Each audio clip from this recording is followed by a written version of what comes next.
भारत में श्वेत क्रांति के जनक किसे कहा जाता है? भारत में श्वेत क्रांति का जनक किसे कहा जाता है? ये क्लास स्पेशल यूपी पुलिस के लिए। आप किसी भी सरकारी एग्जाम की तैयारी कर रहे हैं तो क्लास आपके लिए बहुत ही महत्वपूर्ण होने वाली है। ये स्पेशल टारगेट चल रहा है यूपी पुलिस का एग्ज़ाम के लिए। तो जो भी भाई यूपी पुलिस का एग्ज़ाम देने जा रहे हैं उनके लिए क्लास बहुत बहुत बहुत महत्वपूर्ण है। तो वीडियो को पूरा देखें, बीच में मत छोड़ के जाएँ। हम रोज़ ऐसे क्वेश्चन लेकर आते हैं जो यूपी पुलिस में पूछे जा चुके हैं, पूछे जाने की संभावना है। तो चलिए पूरी क्लास कंप्लीट देखते हैं। इसका सही उत्तर हो जाएगा वर्जिट कुलियन। भारत में श्वेत क्रांति के जनक किसे कहा जाता है? वर्जिट कुलियन को। अगला प्रश्न, भारत का पहला परमाणु परीक्षण कब हुआ था? भारत का पहला परमाणु परीक्षण कब हुआ था? आपको याद रखना है दोस्तों, भारत का परमाणु परीक्षण पहला 1974 में हुआ था। ऑप्शन बी आपका इसमें से सही उत्तर है। ये कई बार एग्जाम में पूछा जा चुका है। तो अगला क्वेश्चन है, न्याय दर्शन के संस्थापक कौन थे? न्याय दर्शन के संस्थापक पूछे गया तो आपको क्या नाम बताना? गौतम। न्याय दर्शन के संस्थापक कौन थे? गौतम थे। भारत के संविधान में कितनी अनुसूचियां हैं? भारत के संविधान में कितनी अनुसूचियां हैं? तो आपका इसका सही उत्तर हो जाएगा ऑप्शन सी, यानी 12 अनुसूचियां भारत के संविधान में। क्या याद रखें आपको? 12। भारत के संविधान में कितनी अनुसूचियां? अगर कहीं भी आपसे पूछ लिया जाएगा क्या जवाब देना है? 12। अगला प्रश्न है, भारत का मैनचेस्टर किस शहर को कहा जाता है? भारत का मैनचेस्टर किस शहर को कहा जाता है? मैनचेस्टर कौन सा शहर है? अहमदाबाद। भारत का मैनचेस्टर अहमदाबाद है।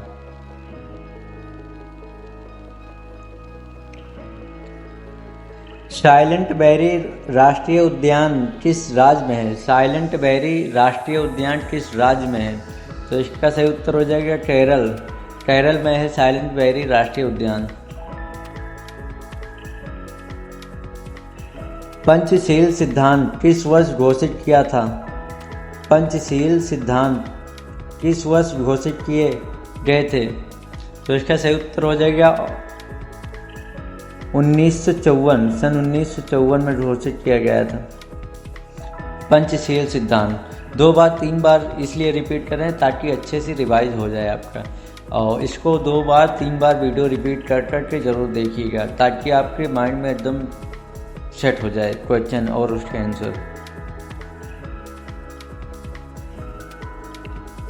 और रोज़ की वीडियो ज़रूर देखिएगा। रोज़ हम ऐसे क्वेश्चन लेकर आएंगे जिसमें 6000 से 10,000 लगभग क्वेश्चन इतने अच्छे से सेट हो जाएंगे ताकि आपको कहीं और से कुछ ढूंढने की जरूरत नहीं पड़ेगी।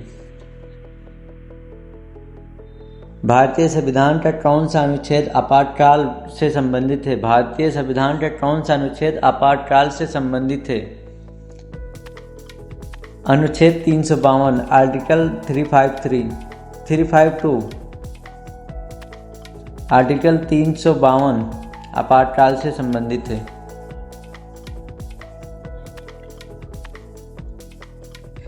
पृथ्वी के सबसे पास कौन सा ग्रह है? पृथ्वी के सबसे पास कौन सा ग्रह है?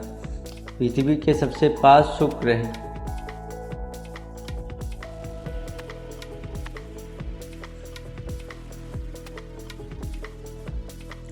गदर पार्टी की स्थापना किस वर्ष हुई थी? गदर पार्टी की स्थापना किस वर्ष हुई थी? कौन से साल में गदर पार्टी की स्थापना हुई थी? 1913 में। 1913 में गदर पार्टी की स्थापना हुई थी।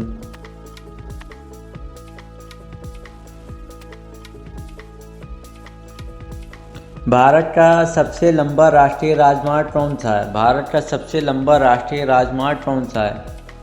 तो भारत का सबसे लंबा राष्ट्रीय राजमार्ग है NH44, NH44, नेशनल हाईवे 44।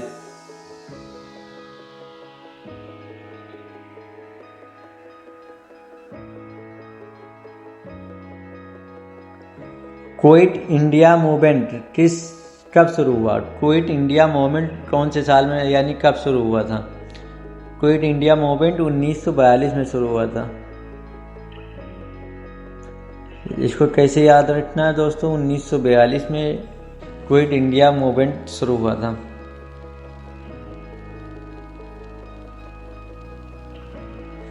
भारतीय रिजर्व बैंक आरबीआई की स्थापना कब हुई थी? भारतीय रिजर्व बैंक यानी आरबीआई की स्थापना कब हुई थी? तो इसकी स्थापना हुई थी 1935 में।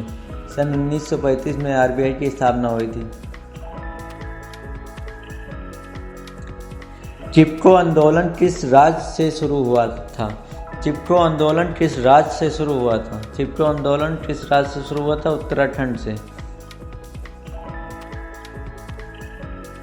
भारत का पहला उपग्रह कौन सा था? भारत का पहला उपग्रह कौन सा था? आर्यभट्ट। भारत का पहला उपग्रह है आर्यभट्ट। जलियांवाला बाग हत्याकांड कब हुआ था? जलियांवाला बाग हत्याकांड कब हुआ था? 1919 में। जलियांवाला बाग हत्याकांड 1919 में हुआ।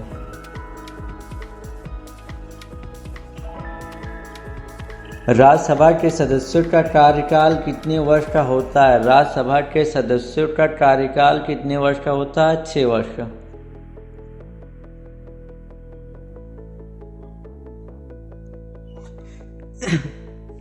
सूर्य की ऊर्जा किस प्रक्रिया से उत्पन्न होती है? सूर्य की ऊर्जा किस प्रक्रिया से उत्पन्न होती है? नाभिकीय संलयन से। नाभिकीय संलयन से उत्पन्न होती है सूर्य की ऊर्जा की प्रक्रिया।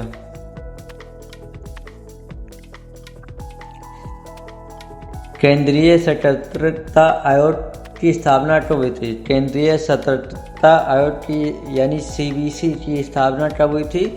1964 में। 1964 में। भारत का सबसे बड़ा मरुस्थल कौन सा है? भारत का सबसे बड़ा मरुस्थल कौन सा है? थार। आज के क्वेश्चन यही समाप्त होते हैं। मिलते हैं अगली वीडियो में। रोज़ के हमारे जीके जैसी वीडियो देखते रहिए। आज की वीडियो बहुत छोटी, हमने 20 क्वेश्चन की बनाई है। कल से 50 से 100 क्वेश्चन की मिलेगी। लास्ट टाइम का रिवीजन है, यूपी पुलिस का। आप पूरी वीडियो ज़रूर देखते रहिए।